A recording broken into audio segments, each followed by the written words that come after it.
സ്നേഹത്തിന് ഭാഷയില്ലെന്നും നന്ദിക്ക് അതിർവരമ്പുകൾ ഇല്ലെന്നും പത്തപ്പെരിയത്തെ പെരുവിൽക്കുണ്ടിലെ ഈ കാഴ്ച നമ്മെ ഓർമ്മിപ്പിക്കുന്നു.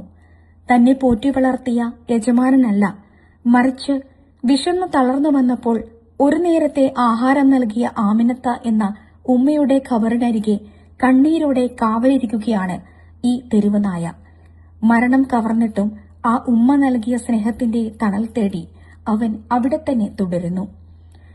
കഴിഞ്ഞ ശനിയാഴ്ചയായിരുന്നു പത്തപ്പിരിയത്തെ വലിയ പീടിയേക്കൽ അലവിക്കുട്ടിയുടെ ഭാര്യ ആമിനയുടെ അപ്രതീക്ഷിത മരണം. മകളുടെ വീട്ടിൽ നിന്നെത്തിയ ആമിനത്തെ മരുമകൻ വീടിനു മുന്നിലെ ഗേറ്റിൽ ഇറക്കി മടങ്ങിയിരുന്നു. എന്നാൽ വീട്ടുമുറ്റത്തെത്തും മുൻപേ അവർ കുഴഞ്ഞു വീണു. ആ ഇരുളിൽ ആരും അതറിഞ്ഞില്ല. പക്ഷേ വിശന്നു വരുമ്പോൾ തനിക്ക് അമൃതുപോലെ അന്നം തരാറുള്ള ആ ഉമ്മ വീണുകിടക്കുന്നത് കണ്ടപ്പോൾ ആ തെരുവ് നായ്ക്ക് മിണ്ടാതിരിക്കാനായില്ല.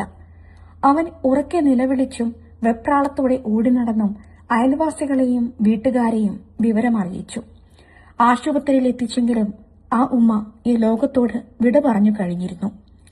പക്ഷേ ആ നായയുടെ കാവൽ അവിടെ തീർന്നില്ല.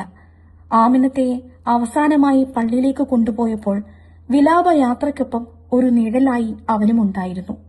അവരടക്കം കഴിഞ്ഞ് ബന്ധുക്കളും സുഹൃത്തുക്കളും ഓരോരുത്തരായി മടങ്ങിയിട്ടും അവൻ മാത്രം അവിടെ തന്നെ നിലയുറപ്പിച്ചു. കഴിഞ്ഞ 3 ദിവസമായി മക്കളും പേരമക്കളും ഖബറിനരികെ പ്രാർത്ഥിക്കാനെത്തുമ്പോൾ അവൻ അവർക്കൊപ്പം വരുന്നു. ആ ഖബറിന് ചുറ്റും വലം വെക്കുന്നു. അവർ മടങ്ങുന്നതുവരെ ആ മണ്ണിൽ തല ചായ്ച്ചു കിടക്കുന്നു. മനുഷ്യബന്ധങ്ങൾക്കിടയിൽ സ്നേഹവും നന്ദിയും മങ്ങുന്ന ഈ കാലത്ത് ഒരു തെരുവ് നായ തന്റെ പ്രവൃത്തിയിലൂടെ ലോകത്തോട് വിളിച്ചു പറയുന്നത് വലിയൊരു പാഠമാണ്. ആമിനത്ത നൽകിയ ഓരോ ഉരുള ചോറിലുമുണ്ടായിരുന്ന കാരുണ്യം ഇന്നിപ്പോൾ അവരുടെ ഖബറിന് ചുറ്റും ഒരു നൊമ്പരമായി കാവലിരിക്കുകയാണ്. തിരിച്ചൊന്നും പ്രതീക്ഷിക്കാതെ അവർ ചെയ്ത ആ മഹത്തായ കർമ്മം അവരുടെ സ്വർഗപ്രവേശനത്തിന് നിമിത്തമാകട്ടെ എന്ന് നാടൊന്നാകെ പ്രാർത്ഥിക്കുന്നു.